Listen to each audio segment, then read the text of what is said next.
Have you met Gordon Ramsay? Hey everyone, it's Autumn, and I'm going to be answering all your burning questions about food and about me being a chef. Now, some of you may know that I am a professional chef outside the furry fandom, and some of you have some questions about that. So, in this video, I'm going to answer some food related questions and chef related questions. So, let's start off with number one. First question was, what was the trigger that made you want to be a chef? And I would have to say this started off very early on. I was a very picky eater as a kid, and growing up, I would cook a lot of my own food, of course, with my parents' supervision. But I'd say over time, once I started becoming of age to actually work, my second job was in a restaurant, and I asked the chef, like, "Hey, could I help in the kitchen and just pick up some extra hours?" And of course, he was like, "Oh, hell yeah, of course I need the help." And one thing kind of led to another, and I I fell in love with it.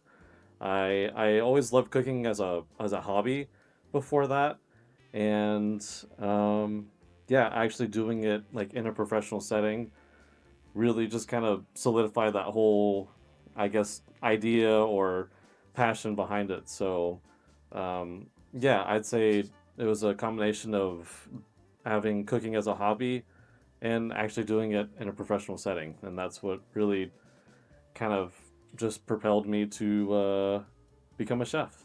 All right, next question is: I would like to know what inspired you to start up your own restaurant. And I'm actually a partner in this restaurant. It's not fully 100% my restaurant.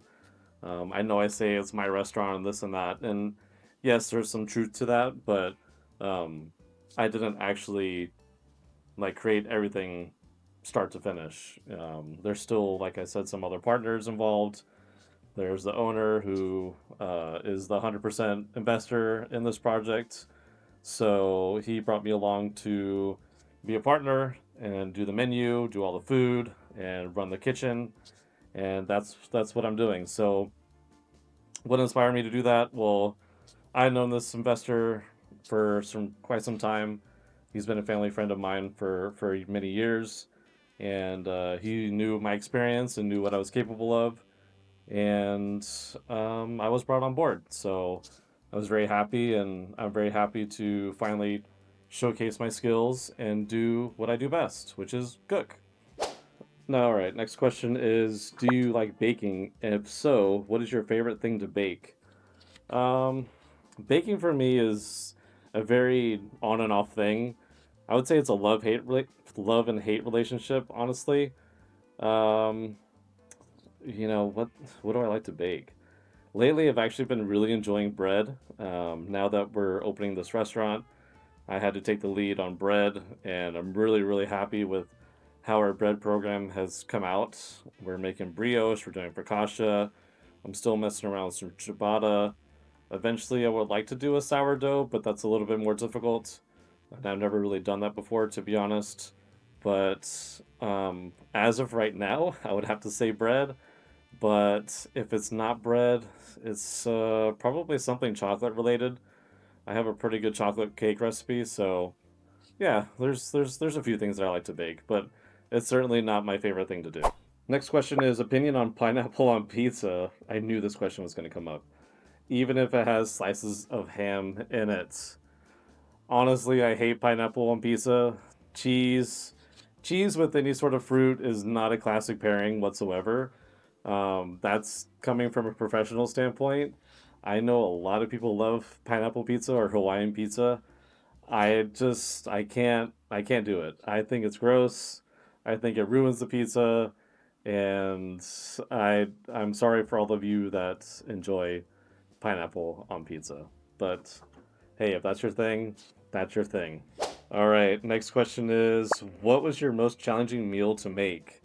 Um, that's kind of a hard one because I've had probably quite a few of those, to be honest. But probably when I was working at a three Michelin star restaurant and we had a 15-course tasting menu, and we had this really unique dish where we had like a piece of duck breast, with a piece of foie gras that was wrapped in chicken skin. That chicken skin then had an egg yolk kind of brush to it. We then coated that with chopped truffle. We sous vide it, like put it in a vacuum sealed bag, cooked it in the bag, and then we would have to slice it very carefully so it doesn't fall apart, and serve it like as like a little medallion to the guests like that on the plate. It was the most pain in the ass thing to ever make. It's a really really cool dish, but again, the biggest pain in the ass dish I have probably ever had to make, and will probably never make that ever again in my life because it's almost traumatic at that point. Yeah, it was challenging to say the least. What's your favorite meal to cook in Fursuit and outside of Fursuit? I don't really cook in Fursuit. I just kind of do that for content purposes. I really don't want to ruin my Fursuit cooking with all the oil splatters, and but if you're doing something with like red sauce or anything yellow or certain spices, it just stains permanently. So I don't really like to cook in fursuit. Maybe I'll cook on with my head or something, but I don't want to wear my full bodysuit when I'm cooking, and it just gets super super hot. But outside of fursuit, honestly, I love grilling. We have a wood fire grill at the restaurant, and it's been kind of like my fun little thing to do. Like I'll push, not physically push, but I'll be like, hey, I want to grill for a little bit, and I'll start grilling steaks. I think it's fun. It's kind of relaxing, and yeah, that's just kind of like my little zen moment. What's the best dish you've ever made? Honestly, that's a really hard question to answer because I don't know. I don't know. I mean, I made a lot of good dishes before, and I've been told by a lot of people that this is the best dish they've ever had in their life. And then when I eat it, it's like, it's okay. It could have been a little bit better. But I don't know. I would have to say I, I can't answer that question, to be honest. I legitimately do not know. You would have to ask the people to rate my food and let them know or let you know. But yeah, I don't know what the best dish I've ever made was. Favorite fast food restaurant. Um, so there's some local places here where I live. It's called Bill Miller. I'm there pretty much every day getting tea, which is what they're kind of known for. Which I don't know, it's kind of weird, but their tea is really good. Their fried chicken is really good. Their barbecue's meh, but for the price, it's pretty good. There's some other local chains too, called Taco Palenque and Las Palapas that are really good. They're kind of Tex-Mexy kind of places. Um, I would have to say PDQ out of Florida is really good. I like their chicken tenders. I 100% think that they're way better than Raising Cane's. Don't come after me. And I'd have to say Whataburger. They're not great after they got bought out by some Chicago firm, but Whataburger still hits differently. Have you met Gordon Ramsay? Yes, very briefly. This was at a food festival in Las Vegas where I was working, and he was just kind of like in passing, saying hi to everyone. Super genuine guy, super nice. Like wanted to shake everyone's hands. Um, it was very very brief. I kind of wish I had a little bit more time to talk to him and take a picture, but yeah, he was just super busy and had a whole entourage with him. So at least I saw him. But like I said, I wish I had a little bit more time to say hi and chat with him because he's Gordon Ramsay. Like that's the guy. That's Hell's Kitchen. That's the guy. Calling everyone donuts and where's the lamb sauce. So um, yeah, hopefully in the future I will have the opportunity to meet him again. Does Autumn drink coffee? I actually hate coffee. I hate coffee. I think it's disgusting. It's too bitter. It's gross. Um, I love the smell of coffee. I think it smells absolutely amazing, but the smell does not uh, the smell does not represent what coffee tastes like, if that makes any sense. If the smell tasted like, I don't know. I don't even know where I'm going with this, but I hate coffee. I think it's gross. I'm sorry. Sorry for all you coffee drinkers, but matcha's where it's at right now for me. Do you cry when you cut onions? Yes, sometimes I do. Sometimes I don't.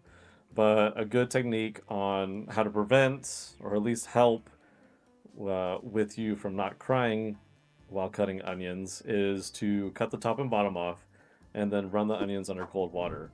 That helps get rid of some of that sulfur that's inside the onions, and that's really what causes that reaction to cry. So if you run it underwater, it'll help with that. Also, using a really sharp knife helps a lot. If you use a dull knife, that kind of bruises the onion and therefore releases more of that sulfur into your face, and it is not fun.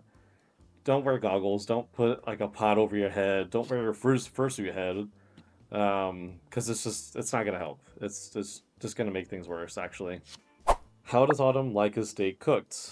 I like my steak about a medium rare. I'd say for a ribeye, I would have it a medium, a fillet, maybe medium rare, a strip, probably medium rare. Um, Anything else, I would probably have to say medium rare. Burgers, I like them a good like medium well, and yeah, really pretty much like medium rare is the sweet spot for me for steaks. What culinary school did you go to? I went to the Le Cordon Bleu in Austin, Texas. Unfortunately, they no longer exist. They had some weird licensing lawsuit a while back, and they had to shut down all the schools in the U.S. So the only two Le Cordon schools that are left are three, I believe. One's in Tokyo, one's in Paris, the original, and one is in Mexico City. But it was a really fun experience. I'm happy that I did it, and would probably not do it again. But I mean, never know. Maybe things will change later on. What's always in your kitchen? I would have to say eggs, rice, soy sauce, green onions, some form of hot sauce, definitely a lot of water. I've been drinking some of those CBD seltzers, not very often, but they're just kind of nice to have. I'm not a huge drinker, so it's kind of a nice little alternative for me. Um, what else do I have? I have Parmesan cheese and some form of like a pasta sauce, like a red sauce or marinara, something like that. So not a lot. I don't like to really cook at home because I do it professionally every single day. So when I do cook at home, it's very basic, to be honest. And I don't want to spend the time to make something that's super intricate or ornate and crazy. Just something super simple that's filling and cheap and good. Oh, I also have frozen pot stickers in my freezer. Those are really good. Your favorite cookbook? So my favorite, or I guess my first cookbook was the French Laundry cookbook, and that cookbook really kind of changed what direction I wanted to go professionally.